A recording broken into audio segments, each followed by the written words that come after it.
सौंपने जा रहे हैं। इसके अंदर हमने एक बहुत बड़े भ्रष्टाचार को उजागर किया है।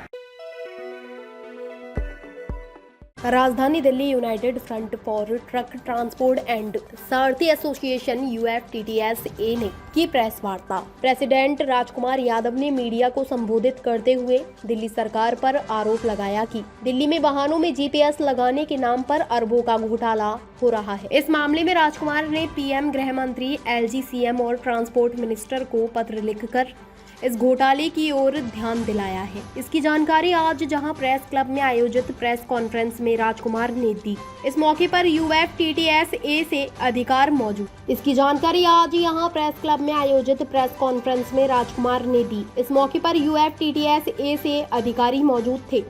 राजकुमार ने बताया कि मैं दिल्ली में व्यावसायिक वाहनों में GPS लगाने के नाम पर हो रहे अरबों के घोटाले की ओर ध्यान आकर्षण करना चाहूँगा। व्यावसायिक भारी वाहनों में GPS लगाने के नाम पर भारी लूट मची है। वह नियमावली के नाम पर जो नियम बना ही नहीं है, उनसे कई गुना दाम वसूले जा रहे हैं। उन्होंने कहा कि चिंता का विषय यह है कि यह सब दिल्ली के स्वच्छ व तथाकथित ईमानदार सरकार की देखरेख में हो रहा है। उनके आशीष के फल स्वरूप GPS कंपनियां मनमाने दामों में इसे बेधड़क लगातार बेच रही हैं। उन्होंने कहा कि ताज्जुब तो तब होता है जब इसे फिटनेस के समय 9,500 लेकर सिर्फ फिटनेस वाली गाड़ी में इंस्टॉल करके तथाकथित रूप से पास कराया जाता है। उन्होंने कहा कि GPS लगाने की नीति दिल्ली सरकार की ऐसी है जैसे वह जनता की रक्षा हेतु नहीं बल्कि खुलेआम लूट करने का जरिया है। राष्ट्रपति महोदय को ये ज्ञापन सौंपने जा रहे हैं। इसके अंदर हमने एक बहुत बड़े भ्रष्टाचार को उजागर किया है और वो भ्रष्टाचार क्या है? परिवहन विभाग के द्वारा दिल्ली एक अकेला ऐसा प्रदेश है जहां पर फिटनेस कराने से पहले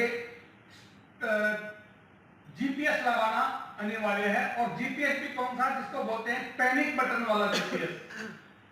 पैनिक बटन वाला जो GPS है, ये जब महिलाओं के साथ दुर्घटना या छेड़छाड़ हुई थी बसों में, उस वक्त इसकी रिक्वायरमेंट थी कि भाई बस या जितने भी टैक्सी जिनके अंदर महिलाएं या यात्री सफर करते हैं, उसके अंदर GPS वाला पैनिक बटन वाला GPS होना चाहिए। आप तो कह रहे हैं कि आरोप, मैं तो आप बीती आपको बता रहा हूं, ये आरोप नहीं है, आप बीती है जो मेरे साथ निरंतर घटनाएं घट रही हैं उनसे मैं आपको अवगत करा रहा हूं। जो ये GPS है, पैनिक बटन वाला GPS, इसकी डिमांड जो गवर्नमेंट हम लोगों से करती है, जो परिवहन विभाग हम लोगों से करता है, ये GPS केवल जो जितनी भी बसेस और टैक्सी है उनके लिए डिमांड की गई थी। और पैनिक बटन वाला जो था कि भाई पैनिक के बटन को दबाने से महिलाओं को प्रोटेक्शन मिलेगा, उसके लिए इसकी रिक्वायरमेंट थी। परंतु अभी तक कहीं इनका कोई कॉल सेंटर नहीं है कि पैनिक बटन दबाने के बाद किसी प्रकार से महिलाओं को प्रोटेक्शन मिल सके। और उसके बावजूद भी एक भारी भरकम वसूली करने के बाद ये हमारे ऊपर थोपा गया है। तो ये भ्रष्टाचार को अगर नहीं दर्शाता है तो क्या है? बात आपकी ठीक है, वो कहते हैं, हमारी कमिश्नर साहब से भी बात हुई, उन्होंने कहा कि गुड्स कैरियर में इसकी रिक्वायरमेंट नहीं है। लेकिन अगर इसकी रिक्वायरमेंट नहीं है तो आप अपने MLOs को बताइए, वो MLOs बगैर इसके सर्टिफिकेट के, बगैर इसके लगाए हम लोगों को फिटनेस सर्टिफिकेट प्रोवाइड कराएं। सड़क पे आप गाड़ी स्टार्ट करने से लेकर पहुंचने तक हम लोगों को ऐसा लगता है कि हम लोग आजादी की कोई लड़ाई जीत चुके हैं, गुलामी से बाहर निकल आजाद हो गए हैं। ऐसी व्यवस्था रोड पे चल रही है। दिल्ली सरकार पे हम लोगों ने एक मुद्दे पर आरोप लगाया है जो GPS और स्पीड गवर्नर है उसके नाम पर। लेकिन ऐसा नहीं है कि सारी सरकारें स्वच्छ है, हर सरकार में अलग अलग दुर्व्यवस्थाएं हैं। आप केरल जैसे राज्य में चले जाइए, तेलंगाना में चले जाइए, वहां आपको सड़क से गाड़ी पार करने का स्थानीय एसोसिएशन वही पैसा काटते हैं। कम से कम 300-400 से लेकर 1200-1500 तक लेते हैं। शायद ये कोई ऐसा राज्य नहीं जहां इस बॉर्डर से घुसा और उस बॉर्डर से निकल गए।